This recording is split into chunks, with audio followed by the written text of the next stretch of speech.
Hey, Namaste, this is Sacredowl with another chapter of Real Talk by Sacredowl. Today I want to talk about social media, the do's and don'ts of social media. But before I get into that, I just wanted to share a story about a video I saw the other day about a woman that I adore her, and she loves owls, and she went on and spoke on a live feed for a good 5-6 minutes about how she had to explain her disposition about social media and how it had affected her health and how she had to stop being on it for a while. And my compassion to that reached out, because sometimes we want to be connected to people, but we want to be connected to people without the BS, without the unnecessary BS. So here's some suggestions on how to keep your energy on social media, how to not waste your energy on things that are just not important. And here's my suggestion. Stop posting certain things. I know there's people who have political opinions, and listen, you have a right to speak about that. You have a right to speak your mind about political opinions, and I have a right to agree or disagree, and you have a right to agree or disagree with me. And that's the beauty of humanity. We have different points of views. But what you don't have a right to is to attack me from my point of view. You don't have a right to put me in a defensive position from my point of view.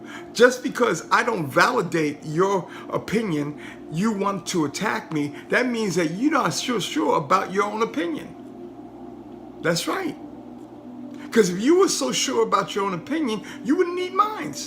And you wouldn't have to attack me because I have a difference of opinion. So what I do to avoid that, to keep my energy, is I don't post anything about political issues on social media. But can I talk to you about a lot of things? Yes, I can. I can talk to you about racism. I can talk to you about gentrification. I can talk to you about masculine gender, feminine gender. I could talk to you about all these different things, but I choose not to, because I just don't feel like having to put the walls up to defend myself on an opinion that you may have a difference of. Because honestly, what I feel is right for me, and I really don't honestly care about your opinion. Unless I ask you. If I ask you, then I'm prepared to deal with it, but I'm not going to attack you for having a difference of opinion. So here's some suggestions on some things to do that will save your energy. One, don't post political things unless you want to have to defend yourself. You can post spiritual things, and I do all the time, but I don't post spiritual things that create controversy. I don't talk about a specific ideology. I don't talk about that. I may talk suggestions on what's going on, but I don't have an opinion about your ideology, because the universe has given us something that's called free choice, free will. So who am I to tell you that your free will is not the same as my free will, so you better listen to my free will or you're nobody. I don't need your validation, because I know my opinion is for me and it works for me. Whether it's right or wrong for you, I respect that.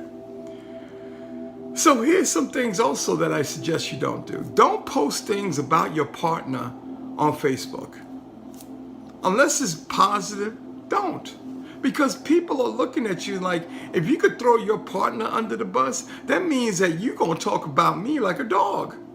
You're going to talk about me, no offense to dogs. You're going to talk about me real bad. Because if you could talk about your wife or your husband or your mother or your father or your kids, and you could talk real bad about them on social media, who the hell am I to you? You're going to talk about me too.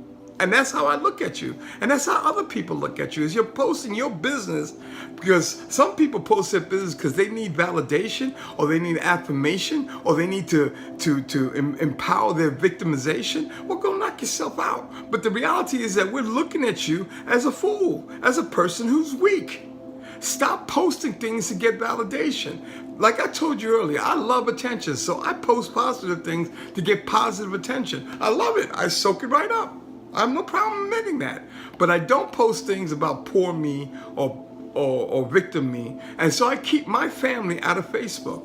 None of you have seen a set picture of my beautiful partner, my goddess of a woman, on Facebook. You may have seen pictures of my kids years ago, but I don't put them up anymore because I don't want nobody in my business.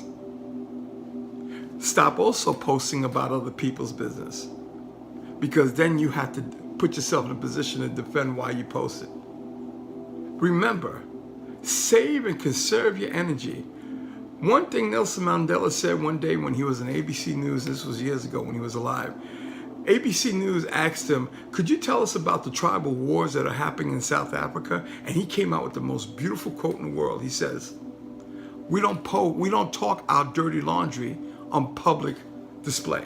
We don't put our dirty laundry on public display. Man, that was profound. Don't put your dirty laundry on public display. Keep your business out of social media, and then you don't have to defend yourself. I hope today helped you. I love you all, and I'm keeping my business where it belongs, right in here. Peace.